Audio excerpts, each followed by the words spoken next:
Socrates acted as gadfly. Gadfly का मतलब ये होता है कि एक पर्सन जो अनोय क्रिटिसाइज करे किसी एक्शन को, मतलब कोई काम कराने के लिए भड़काना कि ये सही नहीं है और भीड़ इकट्ठा करना अगेंस्ट गवर्नमेंट। तो उसके लिए ही became very dear to young man. Athens incurred the wrath very great danger of the power people in power. Wrath का मतलब होता है जो एंगर में, मतलब गुस्से में होना। जो पावरफुल पीपल थे ना वहाँ, जो लगा लो किंग या क्वीन थे, किंग थे, तो उनके लिए ये खतरे की घंटी हो गया था। क्यों? उन्होंने लगा कि जो यंग यूथ है उनको हमारे खिलाफ भड़का रहा है फॉर डायलॉग कि बिकॉज उन्होंने क्यों उनको ट्रायल चार्जेस किए उनके ऊपर। क्यों? एथीज़म कि वो भगवान में विश्वास नहीं रखते थे। लीडिंग टू यूथ एस्ट्रे, जो उनका ये मानना था कि जो किंग थे कि उनका वो जो करेक्ट पाथ है उनसे डेविएट करें हमारे यूथ को, और सेडिशन के चार्जेस लगा दिए। सेडिशन का मतलब होता है देशद्रोह। और देशद्रोह को मैं आगे एक्सप्लेन करूँ, मीन्स कि मतलब देश के खिलाफ अगेंस्ट कुछ एक्टिविटी करना। लगा लो कि इंडिया के लोगों के लिए बम इम्प्लांट करना, मतलब पाकिस्तान की जो आईएसआई है उनको इन्फॉर्मेशन दिया रिगार्डिंग इंडिया वेपन्स। इस टाइप की जो एक्टिविटी उसको बोलते हैं सेडिशन। उस टाइप के चार्जेस लगाए गए उनके ऊपर बाय द गवर्नमेंट। और जो वहाँ के गवर्नमेंट थी उन्होंने उनको क्या किया, जो किंग थे उन्होंने कंडेम किया डेथ। डेथ की सज़ा सुनाई। और उनको हेमलॉक, हेमलॉक होता है कि एक पॉइजनस हर्ब है कि इसको पियो। और एक ऑप्शन उनके पास ये भी था कि आप देश को छोड़ के कहीं दूसरी कंट्री में जा सकते हो, देश निकाला दे दिया गया। बट उन्होंने वहाँ जाने से रिफ्यूज़ कर दिया गया। उनको उनको कहा गया first martyr of philosophy. Martyr का मतलब होता है कि शहीद हो जाना फिलोसफी के लिए, सिद्धांत के लिए। तो उनको वो क्या बोला जाता है, सोक्रेट्स को बोला फर्स्ट मार्टर ऑफ फिलोसफी बोला जाता है सोक्रेट्स को। तो ये भी कहा जाता है कि सोक्रेट्स ने अपने लिए कुछ नहीं लिखा। वो एक डायलॉग थे, प्लेटो द्वारा लिखी गई एक स्टोरी है, उनकी एक बुक है। प्लेटो ने एक बुक लिखी थी, उसमें जो मेन कैरेक्टर है वो सोक्रेट्स है। कई तो ये भी बोलते हैं कि सोक्रेट्स नाम का कोई पर्सन ही था। तो उन्होंने अपने विचार को बताने के लिए उन्होंने सोक्रेट्स का सहारा लिया, और उस टाइम उनको एज ए मेन कैरेक्टर दिखाया गया इन ए बुक। तो किस किस के डायलॉग में थे, मतलब जब विचार विमर्श में थे सोक्रेट्स, प्लेटो के में, जीनोफोन और एरिस्टोफेनस। इन तीनों की हमें डायलॉग्स में हमें इनको देखने को मिलता है सोक्रेट्स को। सोक्रेट्स क्या बोलते हैं इग्नोरेंस और आयरनी के बारे में। इग्नोरेंस क्या होता है कि किसी चीज़ को ना जानता, अज्ञानता। आयरनी मतलब डर निश्चय करते हैं। तो एक प्राइज थे डेल्फी, उन्होंने क्या बोला सोक्रेट्स को, वाइजेस्ट मैन बोला गया। ये सबसे इंपॉर्टेंट लाइन है सोक्रेट्स के बारे में। बट सोक्रेट्स उसको रॉन्ग प्रूव करते हैं। वो क्वेश्चनिंग करते हैं एथेंस से रेपुटेशन ऑफ बीइंग वाइज, कि भाई इतना मैं वाइज नहीं हूँ, मैं डिस्कवर कर रहा हूँ काफ़ी चीज़ों को, मुझे खुद नहीं पता है, मैं डायलॉग के साथ काफ़ी चीज़ें सुलझा रहा हूँ, कि मैं बहुत कम जानता हूँ। बट वो Socrates concluded that priest were right. उन्होंने कुछ टाइम के बाद जब डिबेट की थ्योरी ऑफ नॉलेज के बारे में, या फिर लोगों से डिस्कशन किया प्रॉब्लम्स के बारे में, तो उन्होंने पाया कि वो वाइजर थे देन अदर्स। तो at least he no ignorant. क्यों थे वो वाइजेस्ट मैन ऑफ? क्योंकि उनको ये पता था कि मैं इग्नोरेंट हूँ, मुझे काफ़ी चीज़ें नहीं पता है। और he was, otherwise other did not. Otherwise लोग क्या सोचते हैं कि मुझे सब कुछ पता है और दूसरे बच्चे को नहीं पता है, I am very clever, I am very smart. ऐसा नहीं था। वो कहते थे कि मुझे कुछ नहीं पता है, आई नो नथिंग। तो इस वजह से उनको बोला गया कि वाइजेस्ट मैन है, कि इनको एनालिसिस करने की पावर है। तो इसमें मेन पॉइंट क्या है कि डेल्फी ने उनको क्या बोला, एक प्राइज थे, उनको क्या वाइजेस्ट मैन बोला गया था। तो इसलिए सोक्रेट्स को क्या बोला जाता था, स्टार्टिंग पॉइंट ऑफ फिलोसफी, की इनसे फिलोसफी स्टार्ट होती है। कि उन्होंने हेमलॉक को पी लिया था and theory of knowledge the, discourse के बारे में बताया, डिबेट के बारे में बताया। तो ही स्टार्टिंग क्वेश्चनिंग अदर, वो दूसरे से क्वेश्चन पूछते थे और बताते थे कि हाउ लिटल वी नो, हमें कितना कम पता है। तो उनके कभी कभी कॉन्ट्राडिक्शन भी हो जाते थे, विरोधाभास भी हो जाते थे किसी चीज़ों को लेके। बट पॉजिटिव साइड ये थी कि वो जानते थे कि understanding of something more true, कि किसी को समझना या चीज़ों को समझना वी नीड, हमें ज़रूरत है आज के टाइम की। और उनको काफ़ी चीज़ों का पता था जो वहाँ हो रही थी एथेंस में। तो उनको पता था काफ़ी चीज़ों का, कि वो क्यों हारे थे वार में स्पार्टा से। तो वो एथेंस से थे सोक्रेटिस, तो उनको पता था हम क्यों आ रहे हैं वॉर में। वो ये कहते थे जो किंग है वो मोर इन्वॉल्व इन करप्शंस, और उन्होंने जो है काफ़ी अच्छे से प्लानिंग नहीं की थी, इस वजह से हम हारे हैं। जो सोसाइटी है वो इग्नोर है, सोल्जर वेल प्रिपेयर्ड नहीं थे, वेपन्स जो भी चीज़ें थी, तो वो काफ़ी वाइजेस्ट मैन थे उस टाइम के। देन नेक्स्ट है वर्च्यू ऑफ नॉलेज। वर्च्यू का मतलब होता है एक्सीलेंस अचीव करना किसी भी चीज़ में, तो एक्सीलेंस इज नॉलेज है, ठीक है। तो ये सोक्रेटिक की कहावत थी, virtue is knowledge. All vices का वाइसेज क्या होता है कि सिंस जितनी भी बुराइयां हैं उसकी किसके कारण है, इग्नोरेंस के कारण है।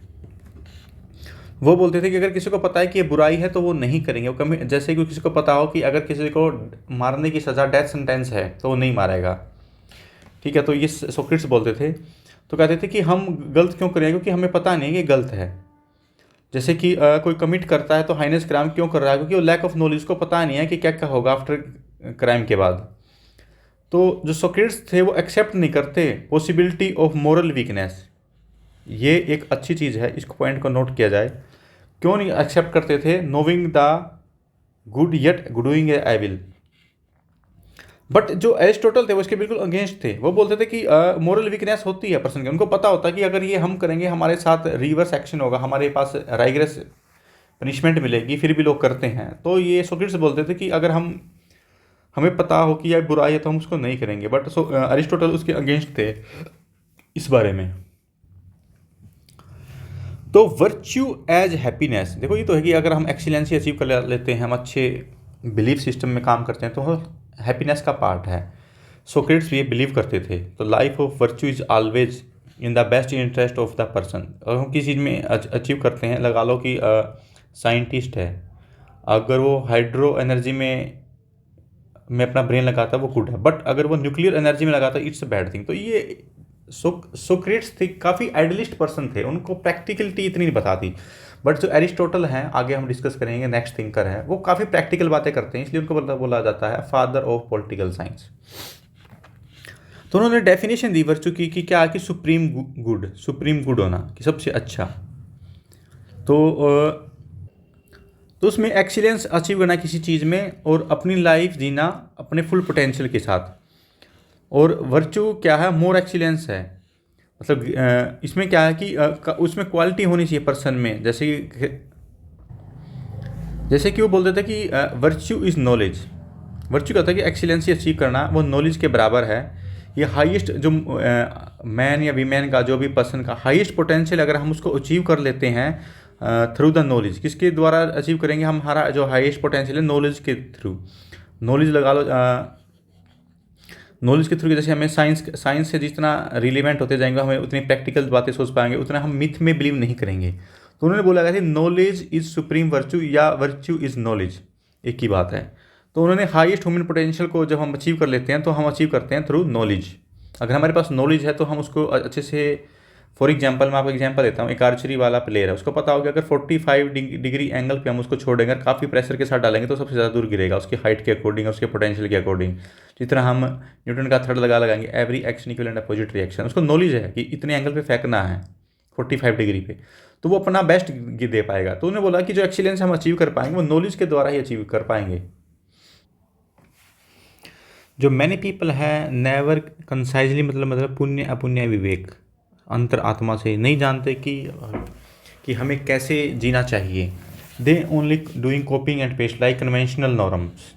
फॉर एग्जाम्पल, दे सोचते हैं कि money is the sole authority for happiness life, but Socrates बोलते हैं कि सोल मेन है, सोल हमें गाइड करती है कि what is our quality of life, हमारी क्वालिटी ऑफ लाइफ कैसा है। क्योंकि हम कुछ अगर रॉन्ग कमिट करते हैं तो उसका इफेक्ट हम इंटरनल भी फील करते हैं, और आफ्टर लॉन्ग टाइम उसके इफेक्ट भी देखते हैं हमारी मेंटल हेल्थ के ऊपर। तो कहते हैं कि हमें अपने आप को अपने खुद के लिए डिवोट करना चाहिए फॉर फिलोसफिकल इंक्वायरी, क्या ये सही है, क्या गलत है, मैं क्या कर रहा हूँ, कि it's right path to secure real happiness. For him the soul क्या है, वो more important than the satisfaction of the body. वो क्या बोलते हैं कि जो सोल है ना, जो हमारा मन है, आत्मा है हमारी, वो मोर इम्पोर्टेंट दैन हमारी फिजिकल प्लेजर, बॉडी से ज़्यादा है, इम्पोर्टेंट है। वो कैसे करेंगे हम हैप्पीनेस का मेन अच्छे से लाइफ जिएंगे, knowledge is a virtue. Of living good life, क्योंकि नॉलेज से ही हम सोल हमारी ब्यूटीफुल बनेगी। और जो इग्नोरेंट पर्सन है ना, जिनको कुछ पता नहीं है, मतलब अज्ञान आदमी है, वो क्या करते हैं, इविल एक्ट कमिट करते हैं कि वो अनफेयर वेज में चल जाते हैं कि assessing a wealth like property, corruption लगा, like some civil servant are doing corruptions for gain physical wealth. But Socrates बोलते हैं they believe it's real happiness, but soul satisfaction is the real source of happiness, Socrates बोलते हैं। जो ए Taylor हैं वो क्या बोलते हैं, वो एक्सप्लेन करते हैं सोक्रेटिक के व्यू को। वो कहते हैं कि evil doing always rest upon a false estimate of good life. हमें सोचते हैं कि जो एविल डूअर है ना, वो फॉल्स एस्टिमेट लाता है कि ये मैं जो ये करूँगा तो ये सही है। टेलर के बारे में लिखना है। फिर ईडिमोनिया क्या बोलते हैं उसके बारे में दिखाना है। वो बोलते हैं जॉब ऑफ द फिलोसफर क्या है, strip away the people misconception. जो फिलोसफर का रोल यही होता है कि लोगों के जो मिसकंसेप्शन है, गलतफहमी है, उनको दूर करना। जिस डिलेमा में वो जी रहे हैं, उनका जो सेल्फ डिसेप्शन है ना, खुद को धोखा दे रहे हैं, for gaining physical wealth rather than focus on mental health. हमें फिजिकल वेल्थ का कुछ ना कुछ पोर्शन तो रहेगा, बट हमें अल्टीमेट सोर्स ऑफ हैप्पीनेस क्या है, हमारा सोल सेटिस्फैक्शन। ह्यूमन फ्लोरिशिंग के लिए हमें क्या जरूरत, सबसे ज़्यादा किस चीज़ की ज़रूरत है, सोल सेटिस्फैक्शन के बोलते हैं यूडिमोनिया। अगर हम कोई इनजस्टिस कमिट करते हैं तो हम सबसे पहले किसको हार्म करते हैं, हमारी आत्मा को, सोल को। और ऑन द अदर हैंड क्या होता है कि हम हार्म भी कर सकते हैं उसके ट्राइवल वेल्थ, उसके साथ साथ जैसे लगा लो हमने कुछ रॉन्ग कमिट किया, उसका इफेक्ट किसके पड़ेगा, हमारी वेल्थ के ऊपर पड़ेगा, हमारी रेपुटेशन ख़राब होगी, इवन हमारी बॉडी के ऊपर भी साइड इफेक्ट होगा, लगा लो हम डिप्रेशन में चले जाएंगे। तो इसलिए हमें अपनी सोल का सबसे ज़्यादा ध्यान रखना चाहिए एट ऑल कॉस्ट। इसलिए सोक्रेटिस को बोला जाता है प्रिपेटर ऑफ वायलेंस। जो वायलेंस करते हैं वो डैमेज करते हैं अपनी सोल को मोर देन हिज विक्टिम। जो मतलब लगा लो एक ये पर्सन है, इसने इसका मर्डर कर दिया सामने वाले पर्सन का, ये तो एक बार ही मर गया, लेकिन ये डेली मरेगा कि मैंने किसी का मर्डर कर दिया। तो ये क्या कहते हैं कि मेन प्रिपेटर ये है, ये नहीं है, विक्टिम ये है। तो अब आप इसका एक स्क्रीनशॉट भी ले सकते हो, अगर ऐप में तो नहीं लिया जाएगा। तो ये जो सोक्रेटिस के मैं आपको 12 वो क्योट्स हैं जो मैंने कंक्लूड किए हैं एट द एंड, कि वो क्या क्या बोलते थे कि self knowledge is sufficient condition for good life. हमारे खुद की नॉलेज ही हमारे गुड लाइफ की और हमें गाइड करेगी। Virtue can be learn, excellency और जो सद्गुण हैं हम उनको सीख सकते हैं। Unexamined life is not worth living, ये उनके क्योट्स हैं, उन्होंने अपनी लाइफ में इन चीज़ों को ऑब्जर्व किया था। अगर हम अपनी लाइफ को एग्जामिन नहीं करेंगे तो उसका कोई मीनिंग नहीं है। वो कहते हैं कि ट्रू हैप्पीनेस कम आएगी हमें राइट करने से। हैप्पीनेस क्या है, satisfaction of soul rather than satisfaction of physically pleasure. तो सेटिस्फैक्शन हमारी सोल से आती है। एथिक्स क्या है, टीलियोलॉजिकल कैरेक्टर है, इसको डिटेल में डिस्कस करेंगे, एथिक्स में भी आता है ये। Take care of the soul, हमें आत्मा की ध्यान रखना चाहिए। नॉलेज इज़ वर्च्यू है, नॉलेज के बिना कुछ भी हम अटेन नहीं कर सकते और हैप्पीनेस भी हमें नहीं मिलेगी। तो अल्टीमेट हमारी जो सोल है वो कहाँ से सेटिस्फाइड होगी, हम कहाँ से हैप्पीनेस रहेंगे, नॉलेज से। जो अगर हम एविल एक्ट्स करते हैं किसकी वजह से करते हैं, ड्यू टू इग्नोरेंस, हमें उसकी चीज़ों का पता नहीं होता कि हम एविल एक्ट्स करें, इसके रिपरकशन क्या होंगे इन फ्यूचर। तो एविल इनवॉलंटरी बोलते हैं कि आदमी करना नहीं चाहता एविल, लेकिन हो जाती है, उसके पीछे रीज़न हो सकते हैं, इसलिए उनको कुछ भी रीजन हो सकता है। इसलिए एसेंस बताया कि हमें करेज करना चाहिए सच्चे रास्ते पे चलने के लिए। टेम्परेंस, संयम होना चाहिए हमारे पास। जस्टिस भी हमें करना चाहिए और उसके अनुसार ही हमें उसके एक्ट करना चाहिए। नेक्स्ट है, हमारी जैसी सोल होगी ना वैसी हमारी लाइफ होगी। अगर हम हमारे पास लगा लो अकाउंट में पड़े हैं 100 करोड़ रुपए और हमें डर है कि कभी हमें इनकम टैक्स वाले पकड़ ना ले, तो हमारी सोल क्या सेटिस्फाइड नहीं है, तो उसका कोई मीनिंग नहीं है उस टाइप की लाइफ का। नेक्स्ट है, suffering injustice is better than doing injustice. वो बोलते हैं कि अगर आप इनजस्टिस से सफरिंग कर रहे हो, वो बैड है किसे, इनजस्टिस करने वाला से। लगा लो एक आपके ऊपर कोई आपको परेशान कर रहा है सामने वाला पर्सन, और आप पुलिस में कंप्लेन नहीं करते, उसको सहन कर जाते, तो ये आप उससे ज़्यादा मतलब इनजस्टिस कर रहे हो अगर आप कंप्लेन नहीं करते उस आदमी के अगेंस्ट। तो ये बताया गया कि हमें इनजस्टिस को भी बिल्कुल भी सफ़र नहीं करना है, हमें उसकी भी कंप्लेन करनी है और ट्रूथ रास्ते पे चलना है। इसलिए वो एक theory of knowledge soul satisfaction के बारे में बात करते हैं। Real happiness from the soul से आती है, थ्योरी ऑफ नॉलेज बताते हैं। एक्सीलेंट, तो उन्होंने एक ये सोक्रेटिस के बारे में हमने आज डिस्कस किया। नेक्स्ट हम एरिस्टोटल के बारे में डिस्कस करेंगे। Thank you.